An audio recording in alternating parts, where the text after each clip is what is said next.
So I'm making this because I just got done playing this game and it is not all that it's cracked up to be. Now, mind you, it goes without saying that I love the Disgaea series as a whole, and it is a game series that for a long time has kept up, really well. A couple of weird things here and there for it, but I was pretty interested when they said they were going to try to make a Musou type game from themselves and with no help from Koei Tecmo, the Musou creative like centric type company that does Musou games. I mean, you've seen a lot of Musou games that they've done together for a lot of the games for it. So you would think that, if you're making a game like that, you would get the professionals involved. But they're doing it all themselves. So I was like, I'm curious to see what they're going to do. Disgaea Mayhem is that attempt to it, and it flops, in my opinion, way harder than it needs to. So I'm going, again, this is me after finishing the game's main story, and I know there's usually post stories for it, but I got a lot from the main story to the point to where it doesn't really. There's a lot, and we're going to begin from the beginning. First thing I'm going to go ahead and say is right now, the graphics for the game. I know that the sky's been going into this new 3D era, and it looks a little bit better from like some of the other games that they've been trying to do. But I'm gonna be 100% honest, as a Sky fan that's played pretty much all the games, I really wish they would go to the 2D pixel era again. And again, it could be a whole different choice for it. This could be this idea and everything for it. But for me personally, the 2D pixel era was the great era of Disgaea. The art, the design, the characters, all the beautiful things that they've done with the things for it. It had a lot of energy. It had a lot of flow. And yeah, some of the animations are, reused or redone because, they're using a similar move and everything for it. But when you give characters that uniqueness of their moves and their ideals, it's a lot into it. But we're not talking about the mainline games. This is a game that's a whole different from the mainline games. Just a little bit of thing for it.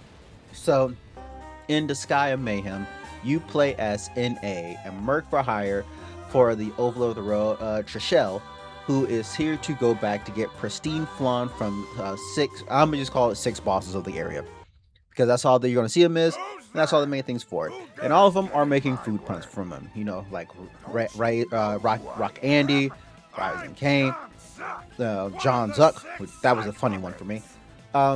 So that's just a little bit of the main rundown. So your main thing is you're a merc for hire, going back, beating up enemies to get back the flans that they all ate after they all defected when the Overlord Mel, I probably pronounced that name completely wrong, but when the old Overlord passed away, which you find out a little bit more in the plot why that happens. But that's the biggest issue right now, is the plot of the game is so bare bones that you probably won't. It makes little sense to this. Mind you, this is off the cuff. This is not scripted or anything like that. This is off the cuff of me after playing the game. So, biggest thing that comes through about the game for me personally, there is no like hype intro to introduce you to the characters, to get you started, to see about the journey and everything that's going through.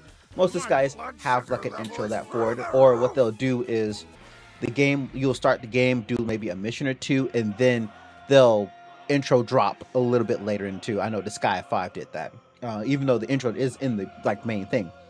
But there's no introduction and everything for it, and a lot of the stuff is silently done.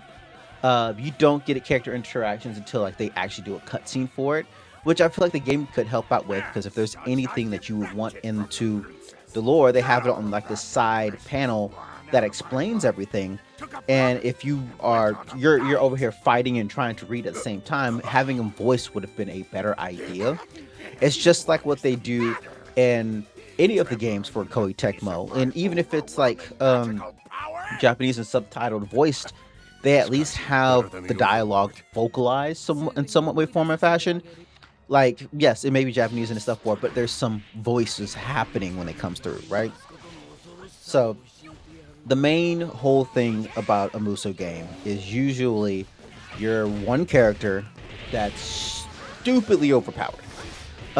Like, yeah, you'll be a little bit not as powered at the beginning, but by the end of the game, you should be a one man trekking crew and destroying everything. And with the Disgaea Mayhem, you start like that a little bit, but you have one combo that can resolve the thing, and that's the other big thing too right now. The combo system itself is they don't even have like a move list to show you what combo. You kind of just have to figure it out yourself. When most Musou games will give you a combo list of what move you are going to get to do when you do, the usual square, square, circle, square, square, square, triangle, square, square, square, square, the usual combinations, right? And you'll usually find the best combination and you'll do that combination majority of the time because it resolved the issue. Yeah, you can do other ones, but when you go into the game, you'll find the best one and you'll spam that one. That's the range for it. But we'll get back into that. Let me go back into the thing for I had with the story. The story is as bare bones as the objectives of the game. Now, I've played my fair share of Musou games. I've played the Dynasty Warrior games. I've played One Piece Pirate Warriors. I've played Hyrule Warriors. I've played pretty much, if Koei Tecmo has made the Musou game, I've pretty much touched base on it. And if I haven't touched base on it, I'm probably going to touch base on it. My recent one I've been playing with them is Warriors Abyss, which is a Musou roguelike, which is, yes, it's an overhead, but it's still very Musou heavy and very fun to play. And I like that one. I would highly recommend that one midway through this. So you are trying to progress through the story and everything for it. So when you start off in the game's combat, the game's combat, you'll figure out, it's like, okay, you got the combinations, you get the stuff going on while you're trying to proceed through the story. And the biggest flaw at the beginning is quite literally the biggest problem that I've had so far. So let's go ahead and talk about how one game has a problem with. In most Musou games, you have like multiple characters. And in this game, you only play as NA because the story does round up through to Shell and NA. And with how the game has correlated, each character that you usually have, like in most Musou games, each character have unique moves and everything for it. But you play with NA all the whole time. So to compensate for you not having many characters, each weapon has a different special move and a different thing for it. So I usually melee focus. I do enjoy like fist weapons because I like the fighting things stuff for it. It's a little hobby of mine. Like I play a monk in D&D, so I like doing fist stuff for it. And the thing about it is, it's like the moves the supers are okay, but have a problem. So while playing through the game, when you're fighting and going through the enemies, they have like 3 to 4 different levels. You got super small enemies, you got small enemies, medium enemies, and huge ass enemies. And they can get really big. And the biggest thing about it is that makes no sense about it is that every single enemy can just hit you and juggle you. And I know that seems like, well, don't they do it for most Musou games? In most Musou games that have that happen, like the enemies that are like smaller, if they do a hit, unless they're doing like a big wind-up attack, sometimes when they hit you, it's kind of like a little light tap, and you just kind of like you will shrug it off, or you'll just like do like a little bit of a stump, but nothing too major. No, these enemies can actually send you launched and just send you flying. And what makes it even worse about it too is that where in most Musou games, and this is the biggest thing that I knew was going forward, in most Musou games, when you're doing the actual supers in the game, right, you are pretty much invincible during the whole super animation. You can't get knocked out of it. You can't get hit from it. The enemies will be swinging at you, and this is going by all the games I've played, like the Koei Tecmo games, that they've had. That a super, you're pretty much untouchable until the super animation is done, right? In this game, the super animation will come out, and an enemy can knock you out of it no matter how small or how big the enemy is. And I feel like that, I don't know if that was a weird choice. And the thing about it is too, even if you're doing install supers or supers that to help you out, because there is one it's like it's called the shadow technique, where it splits your character up into two other shadows, and now you have a wave of, like, pretty much just think about it as a bigger hitbox of you doing your moves. Now you have a bigger hitbox for this stuff, but it can still be interrupted, and it's just like this. That's a odd design choice for the actual game for it, and it really baffled me for a second. And there is a way to be invincible when you do this, but you have to quite literally counter the opponent right before they hit you and then do the super. So you, from a person that's played Musou games the entire time, where no matter what happens you're always invincible in your super, to a person that, like, just no matter if you're doing the super or not, if you don't counter in a specific time frame, it's very off-putting for the game. So that's just the big thing about combat. And then on top of that, the other big problem when it comes to this Musou games are known for just having a whole bunch of enemies on the area of the map, and you're doing objectives in the map to, like, complete. And there's also collectibles in the area, side missions to do, stuff like that to go for it. This game bare bones all of that, and you have to defeat 15 enemies. Mind you, this is the main storyline of the game, and most of the Musous, even in the main storyline of the game, you still have side objectives and stuff that you can do. And this one, beat 15 enemies. Beat 15 more enemies. Beat 15 more enemies. Fight the boss of the area. You're done. That's the cycle. That's the whole cycle of this game. I've played the game from beginning to end. I even did the DLC content that had Disco in it, and it was still beat 15 enemies. Beat 15 enemies. Beat 15 more enemies. Beat the final boss. That's the whole loop of the game. From beginning to end, it's just beat certain amount of enemies. The only time it's a change up is if you do the free select one at the very bottom, where they want you to beat 50 of a certain enemy type. And then after you do, you fight the big boss of that enemy type, and then that's it. Yes, that is like a simple thing for it with Musou games, but Musou games has more to that than just this. Like, you're taking over bases, you're running over to other locations to try to clear out the area so you can have control of the area. You're, collecting chests, collecting items, collecting medals, collecting stuff. Like, for a game like Disgaea, where pretty much, like, for example, you go to the item world to collect items and stuff like that, you would think they would have, like, objectives or something like that would hit more. But you don't even get to that point. It's very simple. And mind you, yes, they have the one, like, their one combo button move. If you're using the melee, just hit square, square, triangle. You're literally spamming power dunk the entire time. You are literally Terry Bogard. You are spamming power dunk, and that's all you need to do, because it has a very good hitbox, and unless you're like a stronger enemy, it hits everybody. And if you do the actual shadow clone jutsu that I'm gonna call it, you can just keep doing power dunk every single time, and you will have no issues.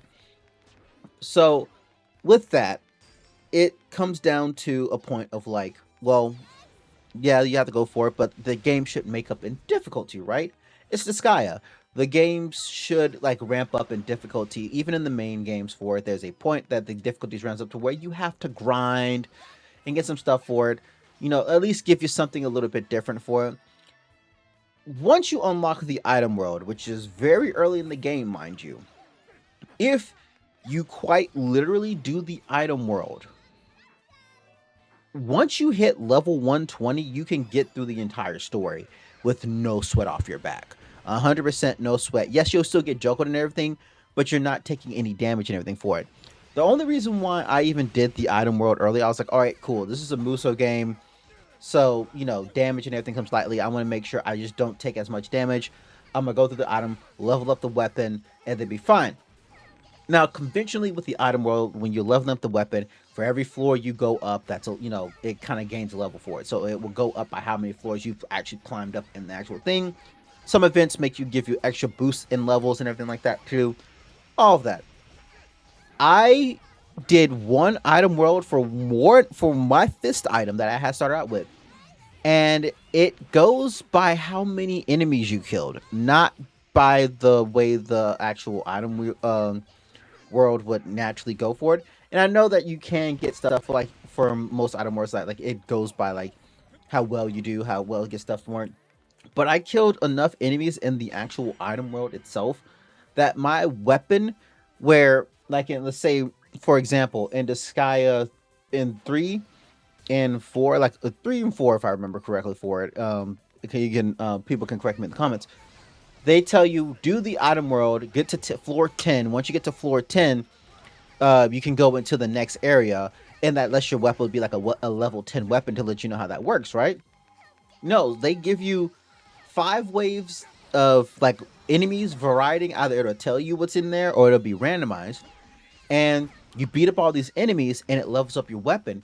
Your weapon levels up pretty much per enemy you kill, and you don't just kill one or two, you kill a whole bunch of them, which you would think like, okay, well, that's like the challenge of the item world for it. But again, power dunk. This resolves a lot of your issues. You don't really need to do much. I power dunked so much in this game to get the stuff resolved that by the time I even had noticed where my level and everything was, because I was just trying to get through it so I can be like, all right, cool, I'm level 10. I'm thinking in my head I'll be level 10. I looked at my weapon's level 200 and something. I'm like, why is my fist level so high? So I'm sitting here confused about that. And then when I look at the levels, I'm like, bro, I'm gaining levels way faster than anything that goes on to it.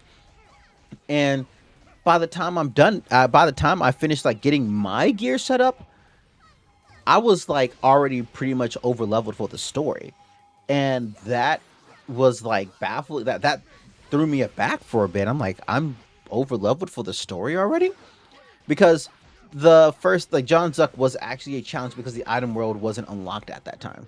So it was a decent, it was like an actual challenge that you had to like dodge and lock up, do the whole lock on dodge and like actually do the combinations and stuff for to try and not do it. But once they unlocked the item world, and I was like, all right, cool, I can do item world grind, get some stuff up for it. And then you notice there's a battle buddy system. Instead of like having multiple characters and like that, you have a battle buddy system where you can usually get most of the monsters in the game. You unlock them by completing the stages. And then you have to go into the battle buddy area and like actually spend mana to unlock them to become a ally of yours. You can pick one, give them items and everything for like you would do in the original series. But what they are is like they're just a partner that floats around and does stuff. That attacks in the background. They are very minuscule at best. They can do some stuff, but you quite literally will kill more enemies before they even get something done. But I went and leveled them up and got them items, and I was so over leveled that the story was just like a quick breeze. Like, if you want a general challenge of this game, like if you really want to get this game a try and have a general challenge, don't do the item world off rip. If you do item world off rip, you're going to blaze through the game story very quickly. And this story is oddly short.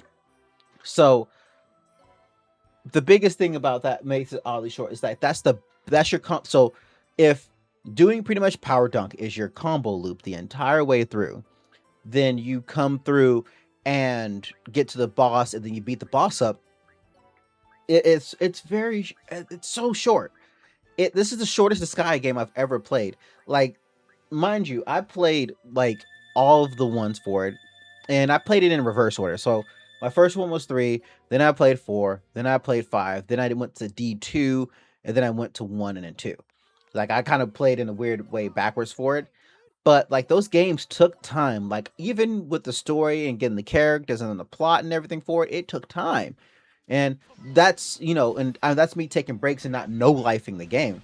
And even with no-lifing the game, it still took like it still takes some days and stuff to get through to it, because if you know Disgaea, the grind for those games are hilariously big to get the numbers that you need and the reincarnations that need to get done.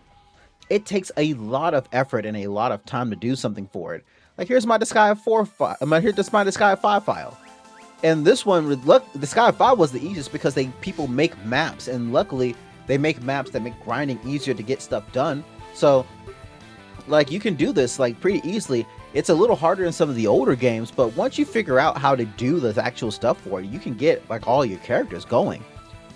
In this game, it it was so easy to get like up to where you need to, and the worlds, while each of them have like interesting looks and everything to them, you're not like that's the biggest problem. Like unless you do like that extra side mission, you're not exploring or doing anything in the worlds that's fun for it. That's the reason why I was hoping that there was more of an objective. The whole objective is literally fight 15 enemies, fight boss. That's it in an enclosed area. You have this big map that you could use to fight all these things for it. Like One Piece, yes, they close off the map, but then they'll tell you, hey, you need to take over this area. You gotta go take over this area. Even Hyrule Warriors has that, hey, take over this area, take over this area, do this. They use the whole map to its advantage, and you can run around searching the whole map for secrets or treasures, possibly unlocking cutscenes and stuff that you don't have. But since this game is only set to NA to Shell, and there's 6 people for it, which that whole plot is a silly plot, but it's a pointless plot point because that whole plot is literally like they just kind of did it, and it was funny at the beginning, and then by the end you're like, that was it. Spoilers ahead of time before I do anything for it. I've touched based on it, but I'm gonna go into the story a little bit because this part really like it urged me a little bit, and I want to really talk about this because the Sky stories I've known for having like some comedies, some stuff for it, but usually there's like a message in there about stuff for it. With Disgaea 4 being one of my actual favorites of the series, an unforgotten promise because like Valvatoris, oh my god, I love that character.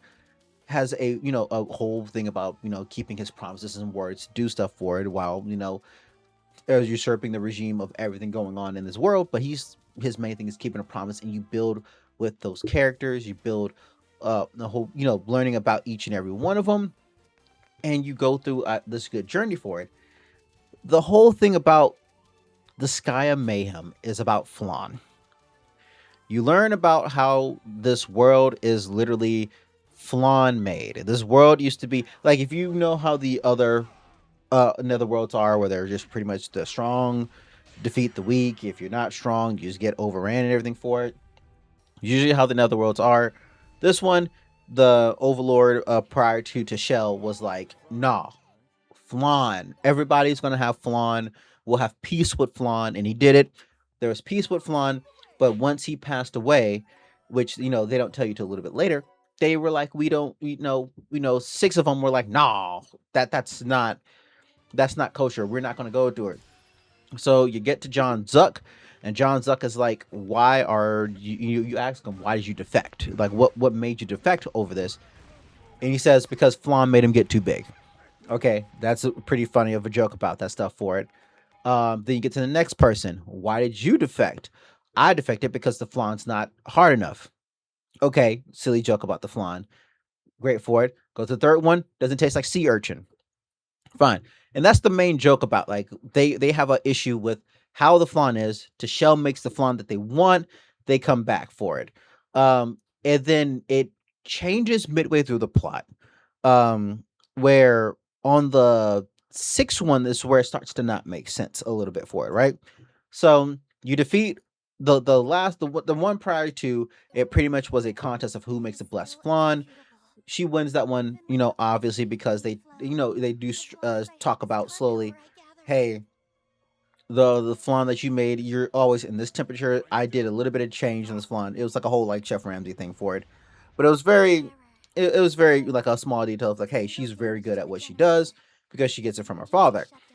So they were like, all right, cool. Where's the 6th one? We got to get rid of the 6th one. On the moon. Most of this kind of things goes in the right for it. That's fine. But we have no build on this character. We have no idea what she's doing. And we don't have no idea why what the reasoning behind the flan is, because it's only one level. That's it. In all of majority of the game, it's literally 4 levels of killing 15 enemies. Then you get to the final boss, and they tell you the reasoning. You beat them up, you resolve the reasoning. This is literally one stage. You fight 4 enemies.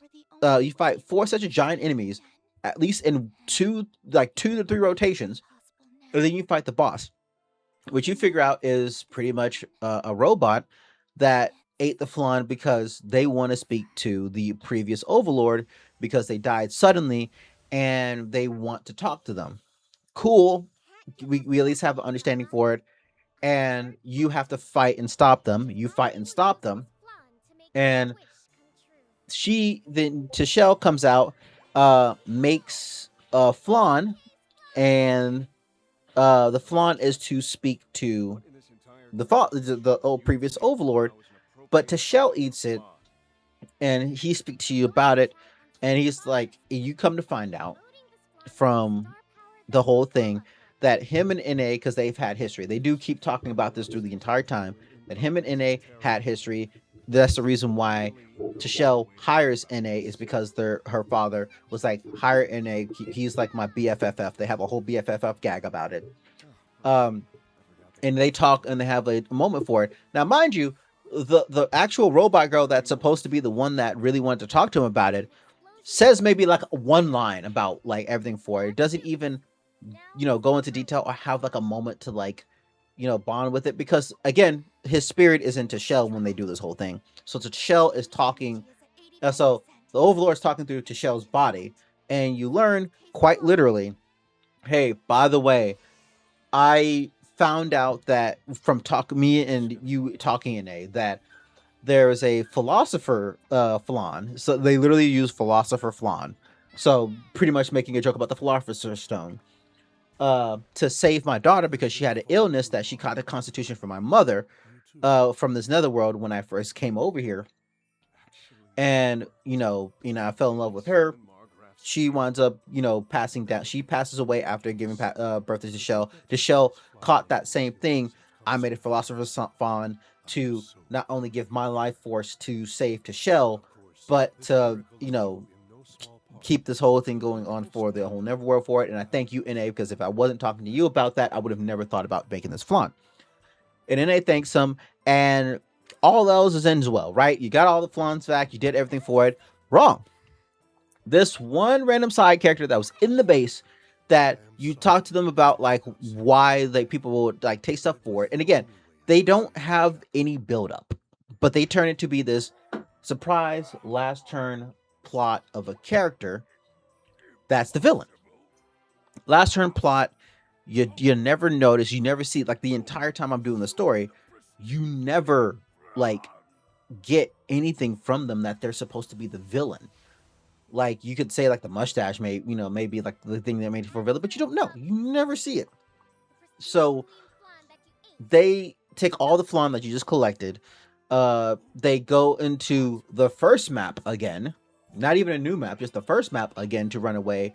You fight 4 of its clones, then you fight him, and then at that point, the power of the flans that they, because again they mentioned that it takes time to digest because these flans are special type of flans, they don't digest as fast. It finally starts to kick in, but the thing is stuck into this rift hole where Na is about to get sucked in, and they were trying to get him to teleport back so he doesn't get sucked in. He drops his phone. Oh no, he gets sucked in, but Tashel saves him. And the sentimental moment is there where Tashel doesn't want people to leave. She's tired of her father. She doesn't like when her father leaves. She doesn't want any to leave because she made a bond with him. She's just tired of people leaving because she's still like a new overlord to this own Ford, and still pretty much he thinks that she's still a kind of like a child at heart. And he's like, oh, I didn't see that for it. And you just see like Na cope is pretty much Na's going from the hard ass Merc to the soft spot for to Shell because he's been there the entire time. He apologizes about it. They have a good moment for it, and then you go and fight the boss, which is you go in a straight line, beat up the big boss in the area, go through a straight line, and you see the final boss being Worst, which is the name of which is a joke of Bratwurst. Haha. You beat him, And his main whole thing was, I want to bring the Netherworlds back to where it was before there. And then you find out that he's upset because the Overlord died and I can't have his flan again. So Deshelle shows up, gives him the final part of the flan because apparently the flan that he ate was incomplete, and she gives him the pretty much the final piece of the puzzle, and he's like, I'm gonna kill you now. You're very like they're pretty much you're naive. I'm gonna kill you now. And Deshelle pretty much goes, nuh-uh. And in the background is like, you wouldn't kill her because you don't want the whole thing to be where you love flan too much. And he's like, damn it. Yeah, I love flan. So Deshelle says, I'm going to make a promise to make the best flan in the world, better than my father. And then Worse is like, well, if you don't do it, I'm going to cut your throat out. And that's it. That's the end of the whole game. Quite literally, the end of the whole game. There's nothing more. I mean, there is a post-credit thing that I haven't even wanted to try to do because I don't want to go through the loop. The loop is very boring for the actual entire game itself.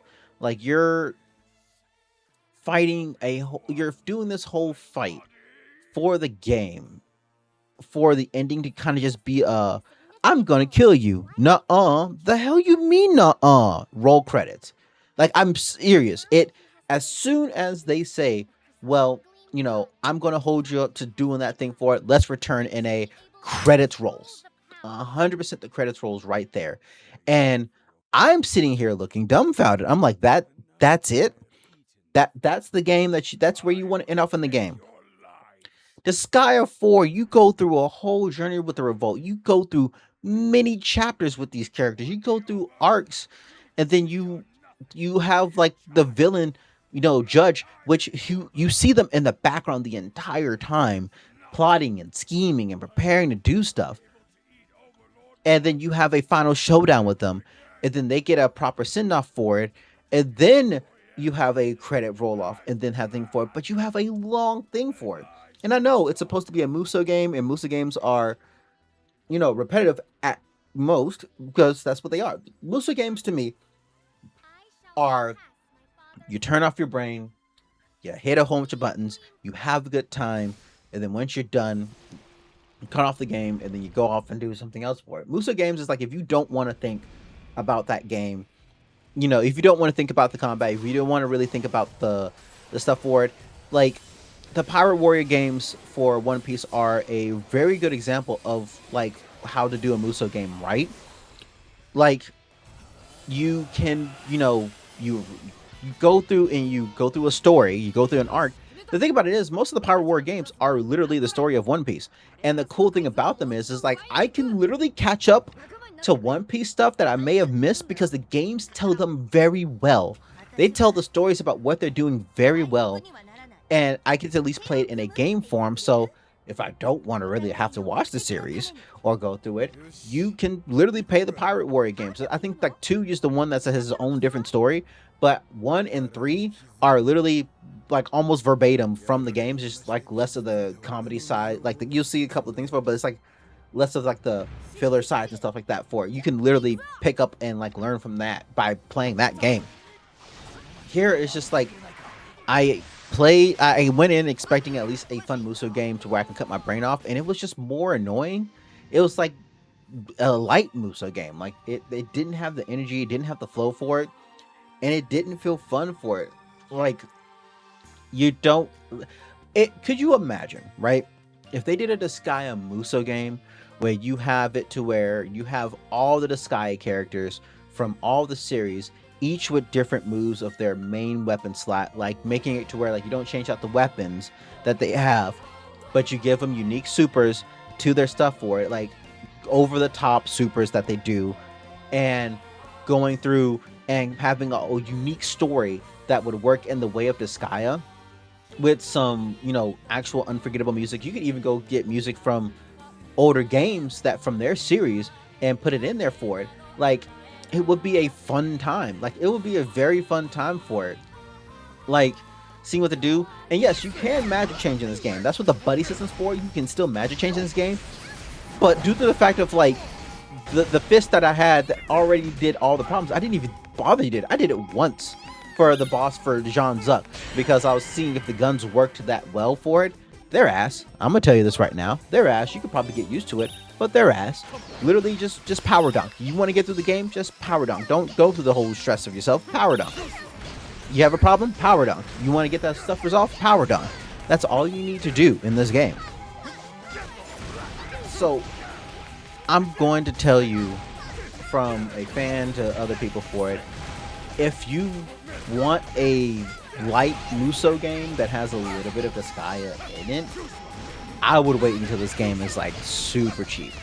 I would wait for this game to go like to the point to where it's like it's like barely even a drop in a dime to play this game for it. I can't recommend this game at the price it is, because I was so for it. I even got the DLC where you could actually get Disgaea as a partner, and quite literally, when I unlocked the DLC, the enemies were level 1, 2, 3, 4, 5, and 6. And then you got Disgaea. And I understand that's for a quicker thing for it, but you would think if you get the DLC for the game, that the characters would kind of like either go up with thy level or like at least be a little bit. No, it wasn't. And it's cool that I can have Disgaea as a battle partner, which makes it seem like they'll probably have other characters from other games be battle partners with future stuff down the line. But I don't think I'm going to play that game long enough to even do all that.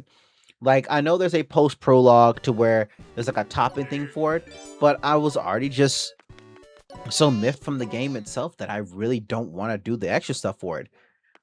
Even with the Dark Assembly that they have for it, you can fight all the enemies and everything for it, and you can get away with a lot with power dunking, but due to the fact of how some shots and some moves kind of instantly one-tap you because you know the enemies are going to be super strong for it, like, there's no real challenge because you'll be fighting something, and then the enemy just like gets that one good hit on you, and there you go, you're just down. There's no, like with Musou games, there's a challenge when you want to fight like harder bosses and everything for it that could do damage for it, but they give you kind of like a good fighting chance for it, but it's at least built in, the combo system's built in a certain way that you could do it. But this one, I can't really even remotely try to do that because I have to try to perfectly counter to get the supers to work when the supers should be invincible the entire way through, and you will miss. Like, you can miss in this entire thing, where the supers in the game for like any other Musou games are like usually a big AoEs or like a good certain type of line or something you can control. You can barely control the supers in this game. Like, there's like, and again, this is going by I only did the fist stuff for it, right?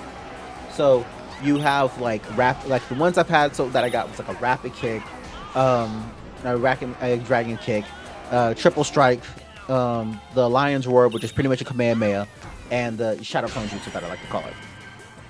You can get knocked out of any one of those, and if you miss, guess what? You have to either jump or dodge to break out of it, which is good that you can at least get out of it. But if you do it, you're now on and out a cooldown timer waiting for that to come back. This game is not where it is for it. If there's some positives I can get for the game, I did like how they at least did the item world where you can do the item farms and how you can, you know, beat up the items, gain a good chunk of levels for it, and make the items stronger and doing stuff for it. And I do like how the care world is where instead of it being you doing everything, you get the character, the battle buddies that you've earned with the levels and everything for it. They go in it and do the whole Mario Party board for you personally, so you can go in ahead and get leveled up yourself. So the stronger they are, that's the reason why I even did it. I made them stronger so I can be able to get my level stuff up for it. It has a very intricate system about that for it. Now, I can't, like, if you want a game that is just going to be like, hey, the story's not is going to be silly but not really much of a payoff, I want to hit enemies for a good thing for it, and I want to have a great time for it, you could try this game out and see for it, but I still say wait until there's a price drop on this game naturally, because Disgaea Mayhem is not it, homies. I'm 100% telling you this for it. I went a 40-minute tangent about this game, probably jumbled up and everything in here for it, but the game was so mid to me, and like not what I expected. And again, I even got the deluxe edition thinking that this game was going to, you know, have a lot more to it. Deluxe edition, you just get a soundtrack from it. Okay, if you want a soundtrack and anything for it, you can get that thing for it. But like, for everything that this game has and for what they were kind of like going for, that I was looking towards, that I thought was going to be a little bit more of it. It's very minuscule at best. Don't and I hate to say don't like do it. I would say get it to when it's like when it's like dirt cheap. Don't spend full price on this game. Don't go for it. And again, as a fan of the series, this is something that is not in the cultures for it. I'm gonna go back and play Disgaea 7 and enjoy my time there for it. And then this is my 40-minute rant on the game itself, and I really hope that they do like NIS can do a better game for it, or a better version. Like an idea that I think they could really have done would have been like having a Disgaea Musou game that is similar in the vein of Dynasty Warriors or One Piece Pirate Warriors, where you have a whole bunch of characters all with different moves and different stuff that you can, make a team set of people that you can go ahead and, tear through many enemies that you see sometimes in their trailers and stuff like that, just tearing through enemies. And then when you do a certain combination and you can charge up your supers like they do in Pirate Warriors, to where you can do like a mega super, maybe like a giant meteor for a Haro coming crashing through the actual area, having Adele just kicking or comboing through the entire thing, and then having cutscenes in the midway through from that are really cool action-packed scenes that you can have something for, something more. I was expecting something more, and I came out of this with less. So yeah, that's much more I can say about it. This is JFigGamers1 signing out. Hoping you guys enjoyed my 41-minute long rant on Disgaea Mayhem. It wasn't as much mayhem as I thought it was going to be. It's more like Disgaea Mayhem. But that's neither here nor there. Y'all guys have a good day. JFigGamers1 signing out. Peace.